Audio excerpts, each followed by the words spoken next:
খুবই খুশির খবর যে ডিজিটাল খবরিলাল এই নামে একটি চ্যানেল নতুনভাবে শুরু হতে চলেছে এবং এই চ্যানেলের মাধ্যমে আমরা আগামী দিনে আমাদের সব রকম যে খবর সেই খবর আমরা পাবো।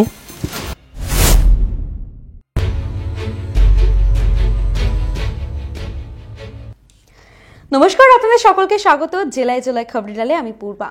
আজকে আমরা জেলায় জেলায় খবরিলালে নজর রাখবো আসানসোলের দিকে।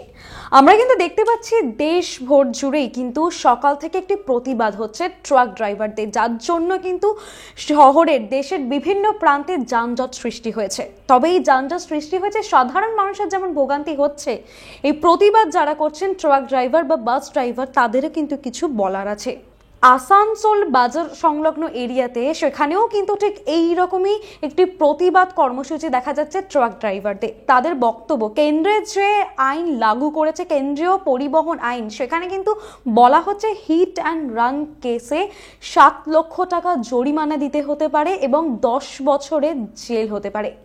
সাধারণ ট্রাক ড্রাইভার দিন আনা দিন খায়, ট্রাক চালিয়ে বাস চালিয়ে এইসব পরিবহন যেগুলো রয়েছে পাবলিক ট্রান্সপোর্ট সেসব চালিয়ে সংসার সামলান। তাদের পক্ষে কিভাবে ঠিক এত টাকার অঙ্ক জরিমানা দেওয়া যেতে পারে বা 10 বছরের জেল হলে কিভাবে তারা সংসার চালাবে, এই নিয়ে তৃণমূল শ্রমিক নেতা রাজু আলু আলিয়া কি বলছেন সেটা আমরা শুনে নেব। যে কেন্দ্রে বিজেপি সরকার আছে, প্রত্যেকদিন নতুন নতুন কালো আইন নিয়ে আসছে মানুষের বিরুদ্ধে, জনগণের বিরুদ্ধে।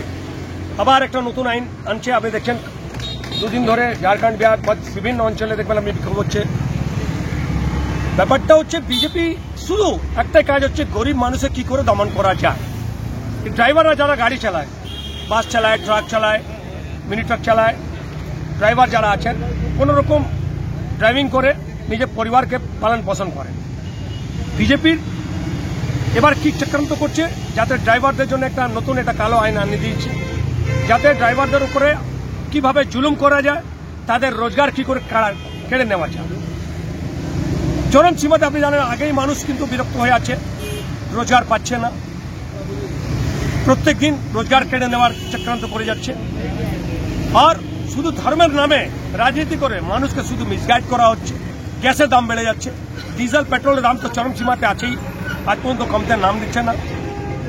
জিনিসপত্রের দাম যা বেড়ে গেছে তার তো কন্ট্রোল করতে পারছে না। এই বিজেপি সরকার প্রমাণ করে দিচ্ছে কি আমরা পুঁজিপতিরা দালাল, আমরা গরিবদের যারা গরিব আছে করে খাচ্ছে তাদেরকে কিন্তু আমরা বাঁচতে দেবো না, তাদেরকে কিন্তু আমরা তাদের रोजगार केड़े न। इस तरह जो कानून लाए हैं काला कानून, ये 10 साल की सजा, 7 लाख रुपया जुर्माना, एक ड्राइवरी करके आदमी कहाँ से दे पाएगा। जो 7 साल का मतलब ये आपका 10 साल का जेल और 7 लाख रुपये का मतलब ये जो मतलब जुर्माना जो लगाया गया है, ये ड्राइवर के हित के लिए सही नहीं है। बहुत सा ड्राइवर जो है ऐसा है कि 4,000 5,000 महीना मतलब महीने में गाड़ी को चलाता है और उसके साथ अगर किसी दुर्घटना हो जाता है तो इस पर ये जो सजा का जो प्रावधान जो दिया हुआ है 10 साल का, तो गरीब आदमी कहाँ से अपना बाल बच्चा पालेगा या फिर 10 साल का जेल खटेगा, ऊपर से जो है 7 लाख रुपए का जुर्माना कहाँ से भरेगा। কেন্দ্রের যে পরিবহন আইন রয়েছে সে কেন্দ্রের পরিবহন আইনের বিরুদ্ধে আসানসোল বাজার সংলগ্ন এরিয়াতে তৃণমূল কংগ্রেস সমর্থিত ট্রাক ড্রাইভাররা প্রতিবাদ কর্মসূচিতে নামেন। তৃণমূল সংগঠনের যে নেতা রাজু আলু আলিয়া, তার বক্তব্য কিন্তু আমরা আপনাদেরকে শোনালাম। তার নেতৃত্বেই কিন্তু তৃণমূল কর্মী সমর্থিত যারা রয়েছেন, তৃণমূল শ্রমিক সংগঠনের যারা রয়েছেন শ্রমিক ট্রাক ড্রাইভার, তারা কিন্তু ওই প্রতিবাদ সভায় নেমেছেন। তাদের একটাই বক্তব্য, আমরা দিন আনা দিন খাই মানুষ, আমরা এই পরিবহন ব্যবসায় গাড়ি চালিয়ে যে ইনকাম করি তা দিয়ে সংসার চালাই। এবার সেখানেও যদি কেন্দ্রীয় পরিবহনের আইন নিয়ে আসে যার জরিমানা হতে পারে 7 লক্ষ টাকা এবং জরিমানার সঙ্গে সঙ্গে 10 বছরের জেল হতে পারে, সেক্ষেত্রে কি করে একটা সাধারণ ট্রাক ড্রাইভার বা সাধারণ বাস চালক কিভাবে সংসার চালাবে, কিভাবে নিজের পরিবারকে সাপোর্ট করবে, সেই নিয়ে কিন্তু তারা এই প্রতিবাদ সভায় নেমেছেন। এবং আমরা দেখেছি যে কেন্দ্রের তরফ থেকে ভারতীয় ন্যায় সংহিতা আইন ল পাশ করানো হয়েছে, যেখানে হিট অ্যান্ড রান কেসে নতুন করে যে হিট অ্যান্ড রান কেস হবে এই আইনের ধারায় যে কোনো ট্রাক ড্রাইভার বা বাস ড্রাইভার তাদেরকেই বেশিরভাগই আওতায় আনা হচ্ছে। তাদের কিন্তু 10 বছরের জেল এবং 7 লক্ষ টাকা জরিমানা দেওয়া দিতে পারে। এই নিয়েই কিন্তু দেশ জুড়ে বিভিন্ন জায়গায় দফায় দফায় কিন্তু প্রতিবাদ দেখাচ্ছে ট্রাক ড্রাইভাররা। জেলার সমস্ত আপডেটের জন্য দেখতে থাকুন ডিজিটাল খবরিলাল, কারণ খবর আপনাদের, নজর আমাদের।